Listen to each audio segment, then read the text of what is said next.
fiscalité, la fiscalité, fiscalité, la fiscalité, optimiser pour moins dépenser, chase a check, never chase a tax, tax on, fuck it, tax off, yeah, tax on, fuck it, tax off, yeah, fiscalité, la fiscalité, chase a check, never chase a tax. L'évasion fiscale à travers les sociétés offshore est-elle une pratique illégale? Faux!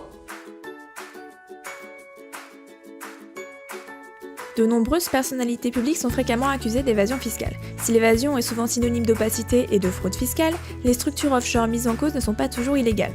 Il faut nuancer optimisation, évasion et fraude fiscale. Pour cela, quelques définitions. Une société offshore est enregistrée dans un pays, non pas pour y exercer une activité, mais pour disposer d'une boîte à lettres. Elle profite ainsi des avantages fiscaux du pays choisi. L'évasion fiscale, c'est une stratégie qui permet d'éviter de payer l'impôt en plaçant une partie ou la totalité de son patrimoine dans des pays à la fiscalité avantageuse, sans y déménager. Elle peut être légale, optimisation fiscale, ou illégale, fraude fiscale. L'optimisation, c'est donc l'utilisation de moyens légaux, avantageux, pour baisser le montant de son imposition, voire y échapper. Elle suppose une bonne connaissance des lois et de leurs failles. La fraude fiscale, c'est alors l'utilisation de moyens illégaux pour baisser le montant de son imposition, voire y échapper totalement. Le fait de déplacer des capitaux dans des juridictions étrangères sans en avertir son pays d'origine constitue une forme de fraude fiscale. En conclusion, les personnes qui profitent de l'évasion fiscale n'enfreignent pas forcément la loi. La plupart des révélations de l'affaire Paradise Papers concernent des montages financiers légaux, même si immoraux. Enfin, contrairement à ce qu'on peut penser, les pays ciblés par les sociétés offshore ne sont pas que les petits paradis fiscaux dans les Caraïbes, mais aussi des pays européens. Pays-Bas, Irlande, Île de Man, Malte, qui sont au cœur de l'Europe. Enfin, certains excellent avec des montages fiscaux dignes des 7 merveilles du monde. Prenons un exemple.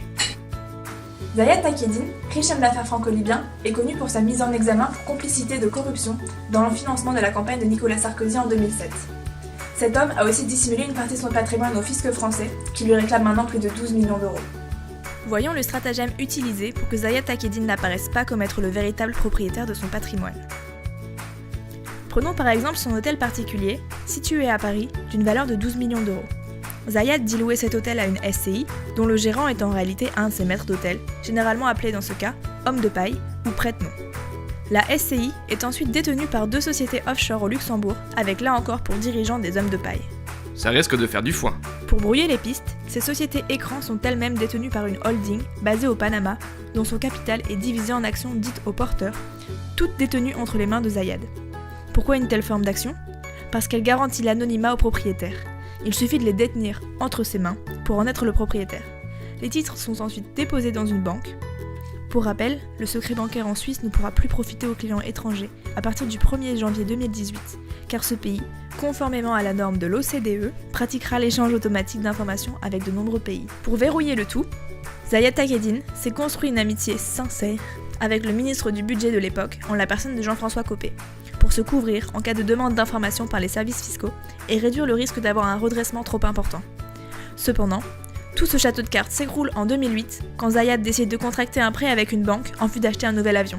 La banque, ne pouvant pas connaître l'étendue de son patrimoine, lui demande de signer une déclaration sur l'honneur dans laquelle il affirme détenir des biens pour une valeur globale de 100 millions d'euros. Il fait depuis l'objet d'une procédure de mise en examen pour fraude fiscale. En conclusion, même lorsqu'un montage n'est pas très légal, il est très difficile pour l'administration fiscale de le découvrir et tout autant ensuite de condamner les évadés fiscaux. Affaire à suivre!